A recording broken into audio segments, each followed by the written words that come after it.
said, yo, what's up, everybody? I'm Amara. This is amaraslogic. Got a new video for you today. We got episode 52 of Milwaukee Bucks trades, rumors, and news. And before we get into it, you know the spiel. Comment, like, subscribe, and share this electrifying content with the people. Y'all know what we here to talk about. The bounce back effort by the Milwaukee Bucks against the Utah Jazz this past Saturday night. Oh, this is how you respond after you get taken out back and get your head beat in. This is how you respond. This is how a champion responds to adversity. You don't lay down. Even without Giannis, we came out and proved the point against one of the best teams in the NBA and the Utah Jazz and completely shut them down, held them under 100 points. My problem with the Bucks is, why did y'all need to get washed up like that to perform like this? This is how y'all should be performing all the time. Suffocating defense. Just great offense, even though we don't run the scheme, but the offense ran extremely smooth. Extremely smooth. There's something I want to say, and this is no disrespect or anything because we don't really run plays, but there's a lot more ball movement, in my opinion, with the Milwaukee Bucks. It seems like the ball doesn't stop when Giannis isn't in the game. And this type of effort, it seems like it's the ball just keeps moving. And there's nothing wrong with when Giannis holds the ball. He's a dominant, all-time great player, and he needs to have the ball in his hands most of the time to be effective. He's not an off-the-ball player. But with that being said, the Bucks have a lot more fluidity in their offense, it seems, without Giannis. And I wonder why we can't incorporate this ball movement with Giannis. Again, we win either way. This is just something that I'm paying attention to. Y'all let me know what y'all think in the comment section. As well, sorry for the delay in the video. I'm in Europe for the next 2 weeks. So there's a time difference. I got jet lag, all types of other stuff going on. So visiting family out here for Christmas and New Year's. So I'll be doing videos here, and I'm going to be watching these games at 2 a.m. pretty much. So I'll be watching tonight's game at 2 a.m. and I'll have a video the following day, and I'll have that posted. I hope everybody's having a good holiday season so far, and I know the Bucks are feeling good after washing up Utah. Man, we needed that. We just needed to do that for real. And it was good to see, without Middleton, without Giannis, that we able to do what we need to do. And we have talent on the team. We just need to find a way to become cohesive. I still think we need to make a move for a bona fide scorer off the bench. Like someone from that Lou Williams cloth. Even that Jordan Clarkson cloth. Somebody like that. We still need that. The guys had a good... And if we're not going to do that, let's say we're going to do that, man, just like we can't afford it or they not going... We need to give Beauchamp and Green more run to see what they can do before playoff time comes, because we need more scoring off the bench. I know Buzz Philosophy isn't playing young guys, but he's an idiot, so why are we listening to him? Management needs to say, hey, you need to play these dudes because we can't make no more moves. You need to play these dudes. You just do, period. This was just great for the fans at Pfizer Forum to get this type of win. After getting blown out by 41, to come back and do it to somebody else? That's this right here. That's all it is. I knew the Bucks weren't going to lay down. I know people's concerned. Oh, no, Giannis, or no Khris. Utah. Everybody's good until they get to Pfizer Forum. Everybody thinks they can do certain things until they get into Pfizer Forum. Once you get to Pfizer Forum, you know the spiel.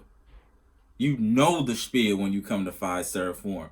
Great bounce back win. I'm not going to be able to display the stats because I kind of don't have all my equipment set up yet, but I'm going to go over them real fast. So, Utah, Kelly Olynyk had 12. Lauri Markkanen had 18. Man, the Bulls messed up not re-signing dude. He's turned into a really good player. That's an L for Chicago. You deserve it. Vanderbilt, 0 points. Conley's been stealing from the NBA for almost the better part of a decade. He's trash. Jordan Clarkson, we held him to 13 points. Awesome. He's pretty much a 20-point-a-game scorer. Rudy Gay had 4. Beasley had a solid game with 18 and Alexander at 14. Besides that, they really didn't do too much. We held him to 45%. I wanted closer to 40. 34% from three, and they only shot 6 free throws is wild in a game. 6 free throws is all they shot, which means we weren't hacking. That's good to see. I just think that this was a virtuoso performance by the Bucks. We also forced 14 turnovers, which is good, and held the opponent under 100 points. I always told y'all that's my barometer. Are we holding teams under 100 points and under 50% field goal percentage, which we have, but I would want that to be closer to 40%. And the man that we need to talk about, special shout out to Bobby Portis. Bobby Portis be balling, bro. Bobby P came out gunning too. Bobby P, 22 points. Brook Lopez, bounce back game. He struggled too. 18. The previous game, he had 18 points, 3 blocks. Jrue Holiday's been on a tear pretty much since we've been calling him out in the comment section, which was a couple weeks ago. He's been balling. But again, the turnovers, he had 4, but he did have 8 assists. Grayson Allen, solid performance, 13. Mamu got a little run, got 3 points. Serge got 2. And the guy that I want to talk about most, Beauchamp, 5-9 from the field, 4-7 from 3, 4-4 from the free throw line, 18 points. Connaughton also had 8. We were bombing on them from 3. 47% from 3, 18 for 38. Whew, smoking. 53% from the field, smoking. 81% from the line. This was a game where there wasn't a lot of fouls either. I mean, we're 9 of 11, but this was a dominant performance, extremely dominant. The other problem is that the turnovers. Again, we have 14. We just got to be better with the ball. Just too many careless turnovers. Way too many. George Hill by himself had 3 in 17 minutes. And I told y'all, and again, no disrespect, Jevon Carter,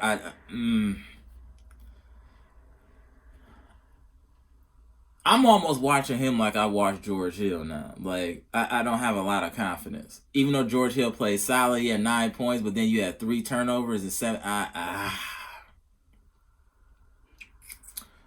just don't know. I just don't know.